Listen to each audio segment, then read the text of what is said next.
I'm supposed to lecture to you this morning on theory and history, and the book I'd like to recommend that everyone read is a book by Mises called Theory and History.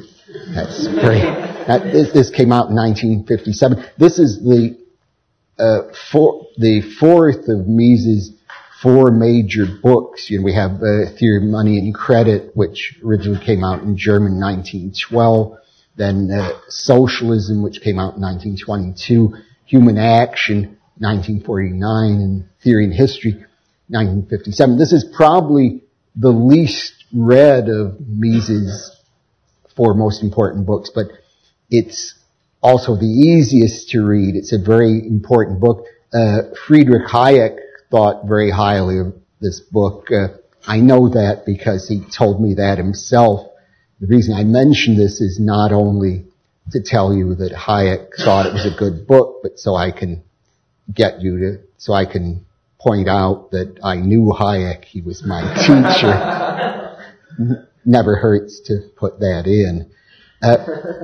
All right, now when we talk about philosophy of history, the history is ambiguous. We can mean two different things, and I'll be devoting some time to each of these. By history, we can mean the process of writing history. What are the philosophical problems? What are the problems involved in writing history? What does it mean, in particular, to explain a historical event? So what we're concerned with in this part of philosophy of history is the sort of the activity of the historian. And then the other sense of history are the actual events that have taken place in the past.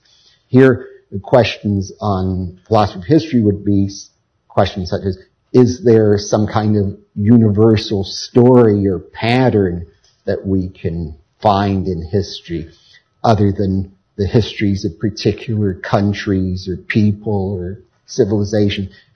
Are there philosophical general stories we can tell about what actually happened in history? So see the distinction. The first area is concerned with what the historian is doing, and the other part is what happens in history, what happened in history. So these are the two broad divisions. I don't mean in any way to suggest the two aren't connected with each other, but you see there are these two separate divisions. Now, I wanted to start with the problems facing the historian, the activity of writing history, and what, in particular, Mises has to say about this. Now, when we study in things in the physical sciences, how do we do that? Well, basically, there's a lot of theoretical reasoning going on in physics. We use mathematics and argument, but in the physical sciences, what we do is really dependent on observation of what goes on in the world. Of course, we can have experiments where we try to have control of the observation. We don't just see things as they happen. We try to control what happens. But this is just really another type of observation. We're really dependent on sensory observation. We're seeing, suppose we're studying physics, we have to do all sorts of experiments with some of them are with the nuclear accelerators, and we do various things with astronomy. We're looking at the sky and seeing various things. So we're seeing various physical events. We're observing what's happening.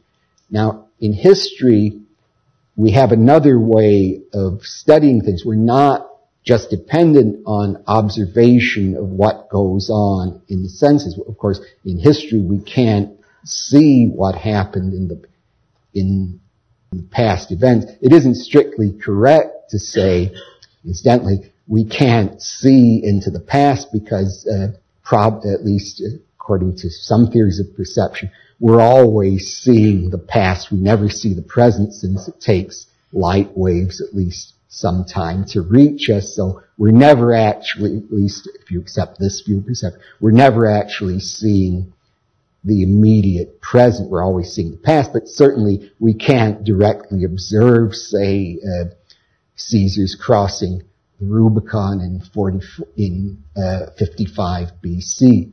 I was almost going to say 44 BC, but of course that was the date he was assassinated. Hayek once made the same mistake, incidentally. Yes, it was. I was quite surprised. I remember it very well. It was when I took that class from him in 1969. He made that mistake. I was shocked. I almost walked out of the room in protest, but I didn't. So, as I say, we can't observe into the past, but we're not dependent, as I say, on external observation. Remember from your studying praxeology, if you remember when Hans Hoppe spoke about this in other lectures, I gave a talk yesterday. We know we act. Each of us acts is the basic axiom of praxeology. Human beings act. So we know what it is to act, as it were, from the inside, since each of us acts. So according to Mises, we can apply this knowledge that we have of what it is to act to understanding history. We're not dependent on just looking at certain documents or trying to reconstruct certain archaeological sites. We can actually try to imagine what it is, what various historical actors have done in the past. We do this because we ourselves are actors, so we know what it is to act. Now, in doing this, we're really taking taking the principle I mentioned in my lecture last time. If any of you were there, I also mentioned this principle. Incidentally, for those of you who weren't at the lecture, I mentioned this principle called methodological singularism. Where, remember, methodological singularism is a basic principle Mises uses in economics, is that we try to consider the form of any particular action. We take any action we want and say, what are the characteristic features that make this an action? Well, here in history, we're not doing that. We're not disregarding the content of the action. We're not concerned with the form of all action. We're concerned with what happens in a particular action. So, unlike praxeology, we're not stating necessary relationships. We're not trying to come up with the necessary features of all actions. We're dealing with contingent matters. What happened at a particular time, a particular action. We're trying to understand what certain historical actors do. And we're also making use of another principle of praxeology, methodological individualism, because we're concerned with how particular individuals have acted. There are some approaches to history, such as Marxism, about which I'll be talking later, that don't stress individual action. They talk about large-scale historical movements, say the class struggle or development of the forces of production. But in the Misesian approach, we're primarily concerned with how individuals act, and we're trying to understand how these individuals have acted in the past. Now, how do we do this? I've said since we ourselves are actors, we can understand how particular individuals have acted. But how do we do this? Well, here Mises made use of a notion that was quite prominent among certain 19th century historians, in particular, and also some 20th century historians. I want to mention two names. First, Wilhelm Dilthey, and I would usually make this so it's people can't read it, but this is too high technology for me. So what Dilthey talked about, a concept Mises uses called Verstehen, and this means a kind of understanding. So what is the nature of this understanding? It's not understanding, say, by a general theory, but it's understanding something by understanding the motives of a particular actor. Sort of what we do in Verstehen is we say, what are the, suppose we have some, let's take again, Caesar's crossing the Rubicon in 55 BC. We say, what are the motives Caesar had in deciding to cross the Rubicon? We can understand this because we ourselves act from particular motives. So we try to we look at various documents. They say there's one document where Caesar says, he had gotten an order from the Senate not to cross the river. So he said something like, well, if I obey this order, then this will, my dignity, my dignitas, which means sort of a sense of honor, will go down. But he says, if I cross the river, then everybody's going to be upset or unhappy. So he says, all right, then what do we do? Well, then we cross the river. Much better to make everybody unhappy than to have his sense of dignitas upset.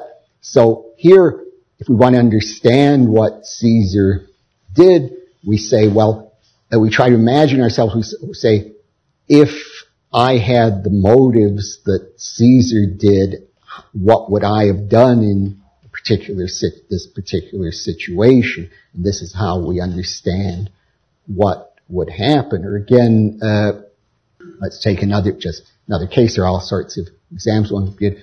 After the famous Munich conference, which was on September 29th and 30th, 1938, where the British and French agreed to surrender the Sudetenland, Czechoslovakia, to Hitler, then British policy became much tougher toward Germany in March, beginning October 38, particularly March 39, after the Germans took over Bohemia as a protectorate. So we could ask, why did the British Prime Minister Neville Chamberlain and the Foreign Secretary Lord Halifax decide to take a stronger line? Why did they abandon the appeasement policy they had pursued at Munich conference? So we can try to get from the documents what are the motives they had, and then we again ask ourselves, say, if we had these particular motives, how would we have acted? By doing that, we can come to some understanding of how they acted in this particular situation. So what we're doing is we're trying to reconstruct the motives of a particular historical actors, and in that way we grasp what they're doing. Now, the other person I wanted to mention who kind of continued Dilthey's tradition of Verstehen, also influenced Mises somewhat. Mises liked him very much. He praised this man for his knowledge of economics, was R.G. Collingwood. Let's see, that one's readable also. Now, Collingwood was a British philosopher and historian. It was also he wrote on history of Roman Britain, and he was an archaeologist also. He was a professor of philosophy at Oxford, and he had the view that the historian is similar to what I've mentioned already. The historian is rethinking the thoughts of the actor. So he said, now this is a rather unusual view, which I don't think Mises held, that when the historian does this, he's really having if he's been correct in his reconstruction, he's having exactly the same thoughts as the historical actor. So by that, he didn't just mean sort of thoughts with the same characteristics, like supposing, say, I came up with the correct explanation of why Lord Halifax in October 1938 had seized control of British foreign policy from Neville Chamberlain. Suppose I come up with the correct explanation. According to Collingwood, I wouldn't just be having the similar thoughts to Halifax. They would be exactly the same thought. So I would be according to Collingwood's peculiar view, the thoughts in Halifax's mind really don't take place at this particular time in the past, only at this particular time in the past. They're really contemporary with me. So he's kind of applying the statement by a famous Italian philosopher, Croce, all history is contemporary history, to mean that when you reconstruct the thoughts, you're actually undergoing the history yourself. They say this is a view that Mises didn't continue, I think, probably wisely. Seems kind of an odd metaphysical view. Now, I should say, while we're on the subject of odd metaphysical views, one of my specialties, there's some suggestions that Mises has when he's talking about historical explanation of a view that I don't think is essential to what he says about Verstehen. It's kind of a view when he's saying that, he sometimes says the historian has an intuitive grasp of what's happening, what he seems to be thinking here is something like this. Suppose I talk about something in concepts, like I'm talking about this thing here, whatever it is. I have no idea, but I could describe it in various ways. I could apply certain concepts to it. So whenever I describe it, something in a certain way, it's at least in principle that there could be more than one of them. Because I've said, say, this is a gray object. Well, there can be all sorts of other gray objects. So in this view, if I wanted to speak about the individuality of an event, sort of the thisness, as Duns Scotus, the great medieval philosopher, called it, I couldn't do this in terms of any concept. So if I want to talk about the individuality of an event, I have to grasp it in some sort of non-conceptual, intuitive way. Now, as I say, I don't think this view is essential to Verstehen because, you can certainly have descriptions of something in concepts that, although perhaps in principle there could be many instances, there's in fact just one instance of them.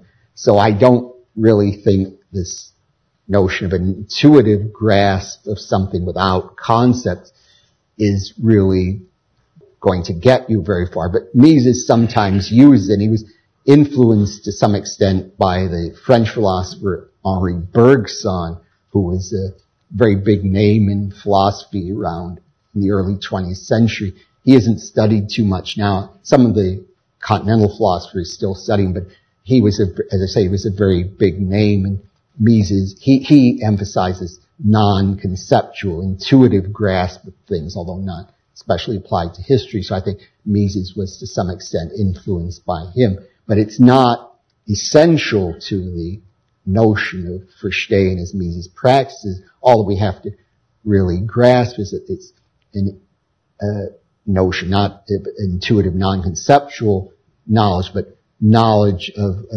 historical actors' decisions by trying to reconstruct his motives.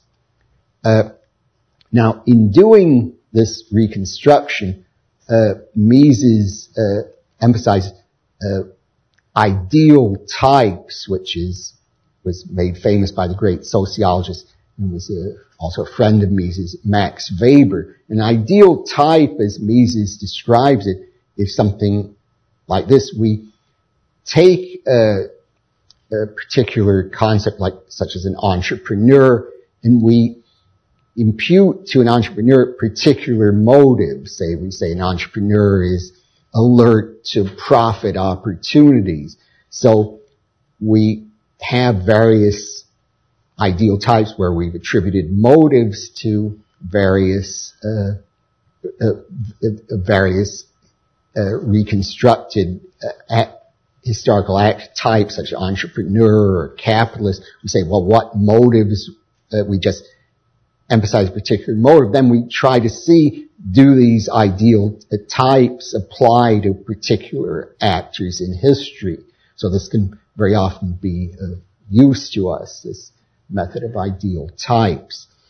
Now, the method that Mises describes of Verstehen hasn't taken the field unopposed. There are people who say, no, this isn't the right way to do things. This isn't the way the historian should proceed. And I want to mention the main alternative to this, which, for those of you who heard Hans's lecture, you'll probably not be surprised to hear that the main opposition to this notion of Verstehen came from the logical positivists. They were the ones who opposed to Mises in Method and Economics, and they also didn't like this notion of Verstehen that these 19th century historians like Dilthey and others, such as Wilhelm Windelband and Heinrich Rickert, who continued in the 20th century, used. They didn't like these, or I shouldn't say they didn't, even if they should say they didn't like them, but this method, at least they opposed it. Whether they liked it or not, they probably didn't like it either. But they had a different view, and particularly important here is an article by Karl Hempel, who was a member of the Vienna Circle, kind of when he was a young man, and then was a professor at Princeton for many years, professor of philosophy. He had an article in 1942 in Journal of Philosophy called The Function of General Laws in History. Now what he said, which you'll see is a contrast to what I've been mentioning so far, which is that the historian is trying to reconstruct what particular actors have done, the motives of particular actors. What he said is, no, when a historian is explaining a particular event, what he's trying to do is to bring that event under a general law. And so one basic principle of logical positivists is that explanation is the same in the physical sciences as it is in history or social sciences. So remember I was saying at the beginning, Mises says, well, because we act ourselves, we have a different way of understanding historical events than we do of physical events. We're not just dependent on external observation. We don't just have to watch how particular physical bodies move. We ourselves are actors, so we can understand these actions from the inside. Hempel and the other positivists said, no, this isn't right. All explanation has the same form. And what is this form? Well, according to him, when you explain a physical event, you have a general law, and then you have certain initial conditions, and this enables you to explain what's happened. For example, suppose I want to try to calculate what a particular force that a body is displaying. So what I have the basic formula, say force equals mass times acceleration, I think. So then what I do, that's the general law. Then I have the initial conditions, which are the particular mass and acceleration I've started with, and by applying this general law that enables me to know the force in this particular the case I'm interested in. So what I've done is, again, the explanation is dependent on a general law that's applied to certain particular conditions. And this method of explanation, it's called the deductive nomological theory, affectionately the DN model of explanation. The affectionately was supposed to be a joke, but you don't have to laugh. It would be appreciated. All right. So Hempel, in his article, said, this method, this DN method, it should be is what you use in history also. It's sometimes in history, people call it, following the Canadian philosopher W.H. Dray, who was a critic of Hempel, the covering law model. I think it's a very good name for it, because you're saying the historical event is, you're trying to explain the event by bringing it under a law that covers it. So how would someone who accepts this view say apply it? Well, supposing you're trying to apply it to the event, one of the events I mentioned before, is Caesar's crossing the Rubicon. Well, the historian might say, well, we have a general law that if people say are of a certain psychological disposition, such as having a very sensitive notion of dignity, or faced with certain orders, they'll tend to disobey those orders. So this is you see, what the positivist view would be, instead of trying to reconstruct the motives of a particular person, Julius Caesar, we're trying to come up with a general law that Caesar's particular action illustrates, or is an example of. Now, you can see the problem with this view is, which I think is a rather difficult one to overcome, we really don't have laws of this kind. So if positivists are right, we really couldn't come up with historical explanations at all. We don't, unlike physics or chemistry, we just don't have general laws of that kind. So we really are, what they're suggesting really doesn't help us very much. Now, I should mention, what was their criticism of Verstehen? Why did they say this wasn't acceptable? Well, according to the positivists, this notion, kind of trying to reconstruct the motives, this understanding a particular action, might be all right as a way of generating a hypothesis. Well, I said, well, because of what I've given you, I imagine that Caesar's reason for crossing the Rubicon was that he thought that obeying the Senate would offend his sense of dignity. It would affect his honor, so he's going to cross the river. I could say that, but I don't have.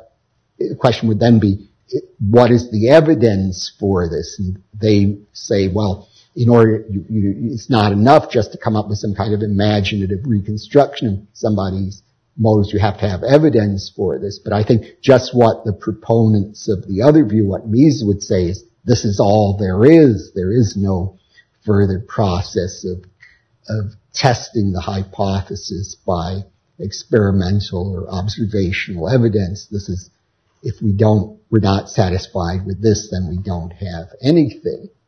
So now, in addition to Verstehen, I want to talk now about another way that Mises gives that the Austrian theory can be of use to the historian, and this is the use of certain conclusions in praxeology that we can apply to history.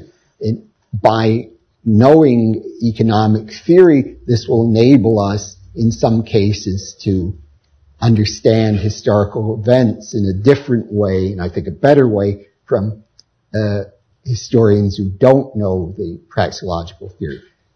Now, one example of this we can find in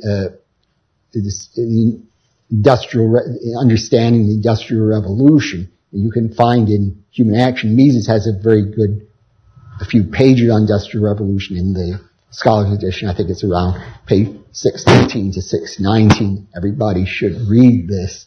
It's very good pages. So what Mises says, you see, one of the standard views of the Industrial Revolution was very popular, especially in the 1930s, kind of a view that the Industrial Revolution really worsened conditions for the working class. People were really having to work in what William Blake called the dark satanic mills, although there's some question whether by dark satanic mills he actually meant industrial factories. Some people think he meant churches. But there's actually about 5 different interpretations of what Blake meant, but that's a digression.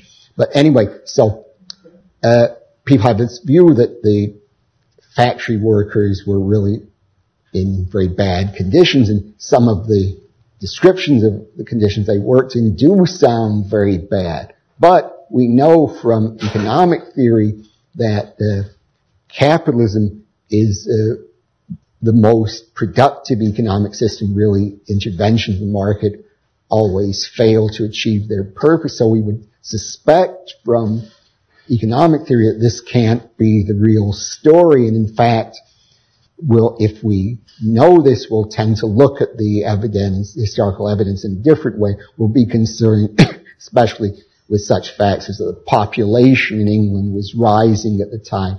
And we wonder, without the capitalist enterprises, without these new factories, would the workers have been able to live at all? It isn't that they would have lived in some kind of Arcadian rural conditions of bliss, but they would have had an even worse position without industrial development. So see here, if the knowledge of the economic theory helps us explain the events. We can have another example of this, another one Mises gives, is in trying to understand the fall of the Roman Empire. And Mises applies economic theory here. He quotes the great Russian social historian of the Roman Empire, Michael Rostovtsev, and he says that it wasn't the barbarian invasions that destroyed Rome. He says it was the fact that interventionist measures in the economy, such as price control and debasement of the currency, weakened the economy to such an extent that there was very little at any rate trade going on. There was no economic exchange, so the economy had become reduced to really self-subsistent farming, and it was so weakened to such an extent that the barbarian invasions were able to succeed. And you can find Mises has just a very brief discussion in Human Action of this. I think it's around 761, 762. That's also worth looking at. I'm sure there's so. That's, as I say, another example. So you know the economic theory and you apply it to the particular historical event. And just one last example. This is one, if you remember from Bob Murphy's lecture in the one in the evening. Say you're trying to explain the origins of the 1929 Depression. Well, you have a basic difference, say, between the Austrian theory of the business cycle, you remember, is that bank credit expansion will induce, lower the monetary rate of interest below the natural rate of interest, which is determined by time preference. So this will encourage businessmen to expand the structure of production, and then when the credit expansion stops, then they'll find that these businesses can't be sustained, so they have to be liquidated, and that's the depression. That's the process of liquidation, is the depression. So if you take this theory, then you have it's completely different from the monetarist view, which says that the Depression came about, 1929 Depression came about, made much more severe because the Federal Reserve contracted the money supply. So if you accept the Austrian view,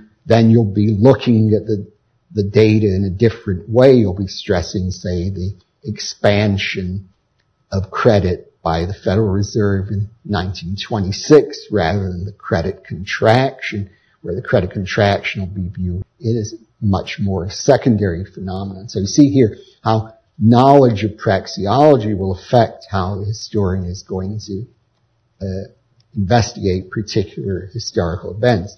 Now, what I've so far been talking about is problems of the historian's activity, sort of what is involved in explaining a historical event. How do we reconstruct the historical actors' motives, or what theories can we use to understand, from praxeology, what theories can the historian use to understand particular events. But in the rest of the time, I want to talk about the other part of philosophy of history that I mentioned, which is the views that the process of history displays a certain pattern where, in addition to, say, histories of the United States or history of Europe or biographies of particular of Caesar or Abraham Lincoln, we can ask, is there a pattern to history overall? Now, Mises was concerned with these theories because most of the theories are inconsistent with economics as he practices it. So he was very interested in refuting most of these theories. And the one I want to talk about in particular is Marxism, which at one time was very influential. Since the collapse of communism, it's not as strong as it used to be, although I imagine English departments in most universities haven't heard about the collapse of Marxism. So I want to give Mises in Theory and History gives a very penetrating criticism of Marxism, so I want to give some account of what he says here. Now, Marx, of course, the great figures here, of course, are Marx and Engels. Okay, and Mises, in his interpretation of Marx, follows the various ways of taking Marx's theory of history. But Mises follows especially a view, interpretation by the great Russian Marxist. He was a leader of the Social Democratic, the Mensheviks, which was one branch of the Russian Social Democratic Labor Party, George Plekhanov. He had a famous book called The Development of the Monist Conception of History, which I think came out at 1891, I think. Okay, I think this is right. Okay, now, I should mention also, there's a very good book by probably the best Marxist philosopher today, is G.A. Cohen, and he has a book called Karl Marx's Theory of History of Defense, and he follows Plekhanov's interpretation also. So Mises is certainly in a good company, isn't just coming up with kind of an odd interpretation. Marxism's kind of very standard view. Cohen's book is very much worth reading if you're interested in Marx, and he's a very good philosopher, even if he thinks some of my jokes go too far, which he does. I can't forgive him for that.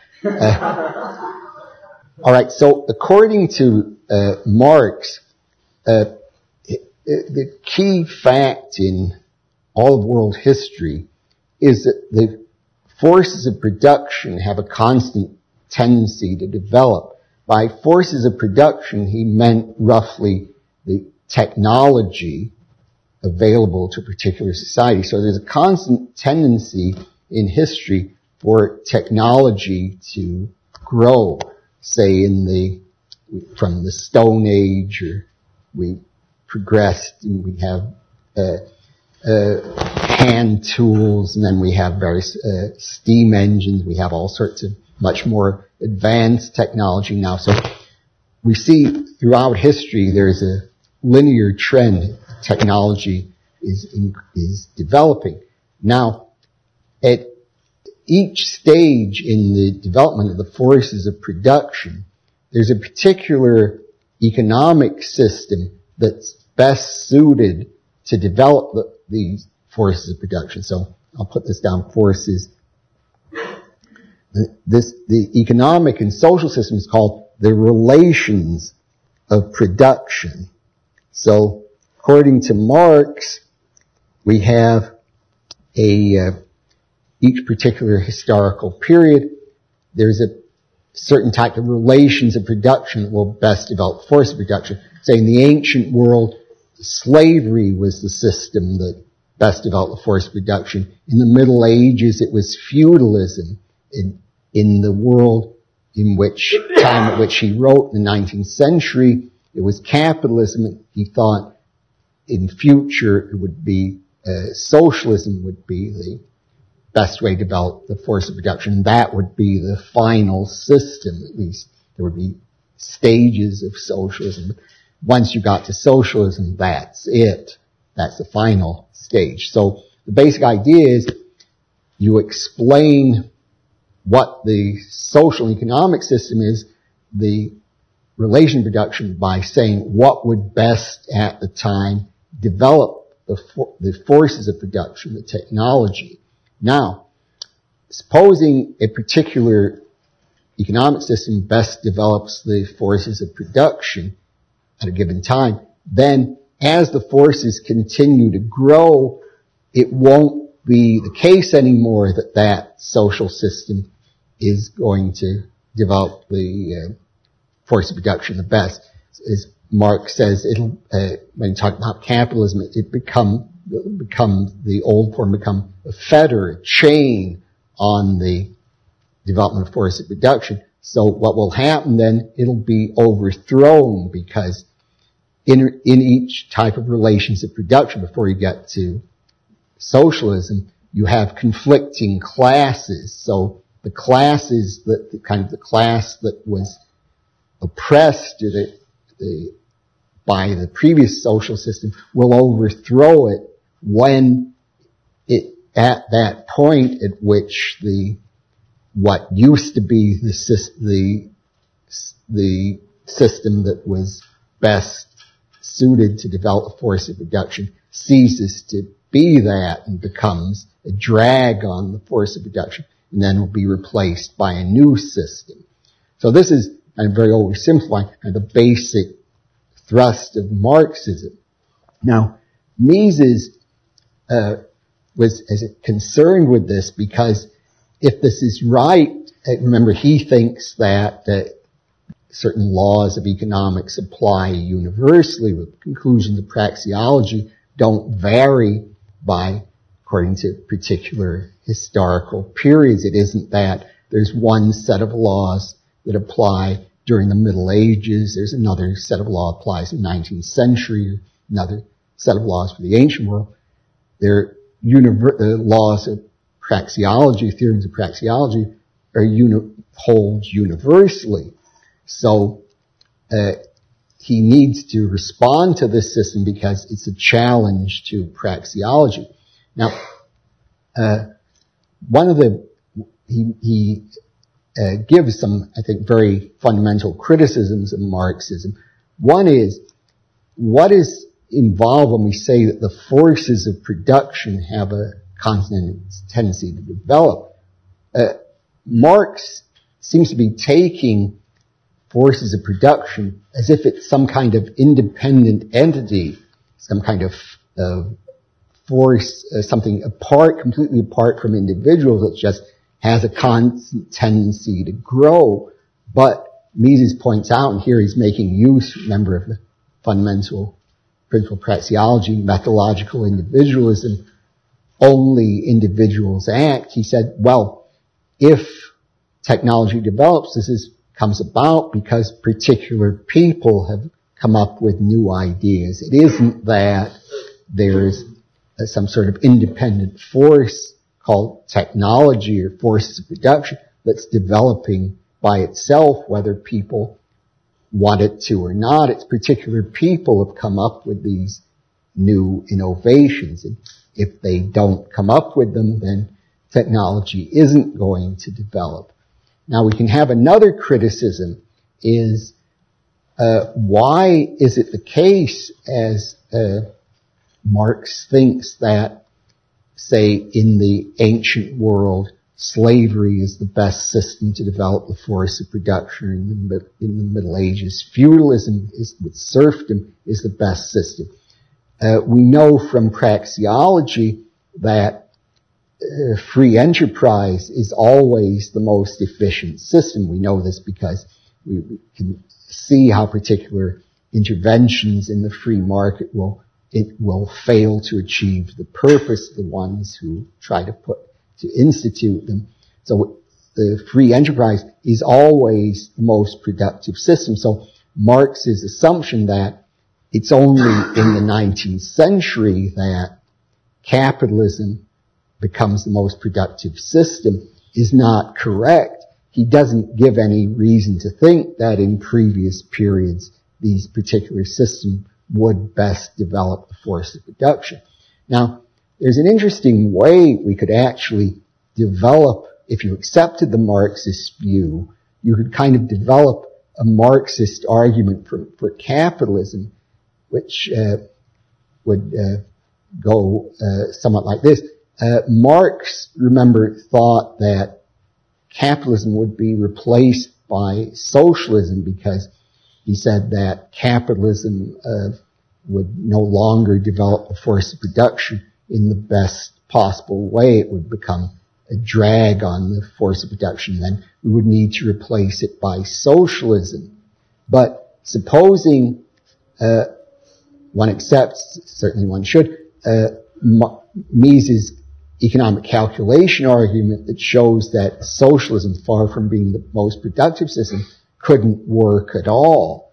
We wouldn't be able to know how the means of production could be employed efficiently under socialism, since we wouldn't have monetary calculation. We wouldn't know, say, whether moving a resource from one type of production to another type would increase the product, increase the efficiency or decrease the efficiency of the system, wouldn't be able to calculate. So what happens if we say Mises is right that socialism leads to economic chaos? Then we would have capitalism is the most productive system. So we would have a Marxist argument that the force of production have developed to such a point that capitalism is the required system, and that this would just remain true indefinitely. And in fact, there are some Marxists who hold this view. There was a professor, Indian economist Meghnad Desai, who wrote a book arguing that Marxists should really support capitalism, at least for the indefinite future, simply because it was the most productive system, and socialism, at least for a long time, wouldn't work. And in fact, the Mensheviks, who were, remember, the group in the Russian Social Democratic Labor Party, opposed socialist revolution in Russia. They said you need to develop capitalism first until it becomes because socialism can only come about when capitalism has reached its fullest possibilities and no longer develops the force of production to the greatest extent that any system can. And if Mises is right, that future time will never come about. So Marxists who took that part of the theory seriously would then end up being supporters of capitalism.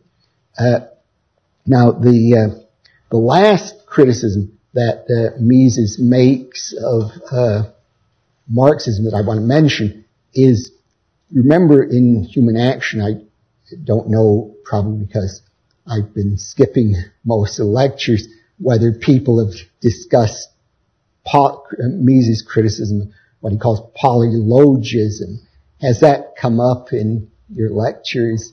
Polylogism. Well, oh, good. So I like to come up with new material. So what polylogism is the view that it's not the case that everyone always follows the same logic. Different groups have, or races have different logics. Mises is very much opposed to this view.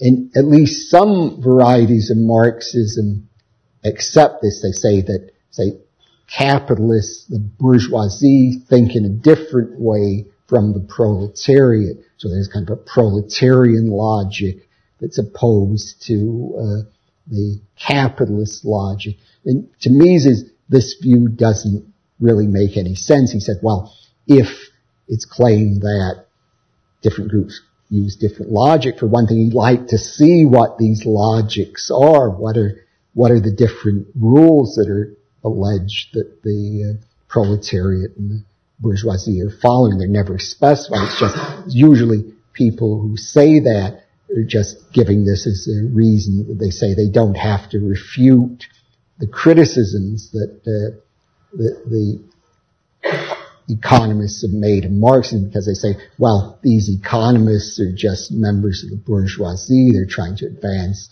their own class interests. They're unable to understand the logic of the working class, so they don't really need to refute them. So it's just really a device to avoid criticism. So I think we just have a very few minutes left. Now, I think I could talk about another very definitely non-Marxist theorist, Oswald Spengler, and Mises' criticisms of him. But I think rather than doing that, it wouldn't be fair to cram Spengler into 3 or 4 minutes. I'll just leave the rest of the time there for any questions, objections. Anyone have anything? Yeah. What would Mises or a praxeologist say to a force like, you brought up a Marxist theory about production being the sort of movement of history. Mm-hmm. What about something like Hegel's Geist? Oh, well, Mises does discuss that, and he takes the view that similar problem, the one I mentioned with force of production, he says Hegel takes this as some sort of entity apart from individuals, so he says this can be ruled out on grounds of methodological individualism. And I should say there are people who take Hegel in a different way, that don't take him as kind of Weltgeist, as some kind of entity acting apart from individuals. But that was the way Mises took him. It's a common interpretation. Yeah. Well, I think that Kant in his essay is actually fairly compatible with what the Austrians are saying, because what he stresses kind of this kind of a result that even when you have nations clashing, the result will be kind of universal peace eventually. So it's kind of more of a emergence of a spontaneous order, that it's very similar to certain things Hayek has said. In fact, Hayek was influenced by Kant. I remember he thought very highly of Kant in that respect. So I think Kant is really talking about effects of particular individuals' actions. So I don't think he's inconsistent with anything that praxeology is saying, but Mises wouldn't be committed to accepting he was right, but he thought, it wouldn't be inconsistent. You had one? Okay. Let's see, I think this will be the last one. Would you say there's nothing into the idea that you're in tax the way you look at it? Oh, no, I don't think Mises would dismiss environmental influences, but he would just say they operate through individual actions. It isn't that we say there are particular laws because, say, it's a hot climate, as people will act in a certain way. I remember there was a popular writer in the 30s, Ellsworth Huntington, who had a theory of climate. Of course, earlier writers like Jean Baudin in the 16th century, and Montesquieu later on had whole theories where climate is determining what happens. But this applies only, according to Mises, these variables would be relevant only through how they affect individual actors. You wouldn't be able just to say, because the environment is such, the economic system will be such. You have to take account of the motives of the actors. Also, you say the content of people's thoughts, but not the structure, logical structure. Oh yeah, yes, that's a good point also. Well, I think it's about finished now. Thanks very much.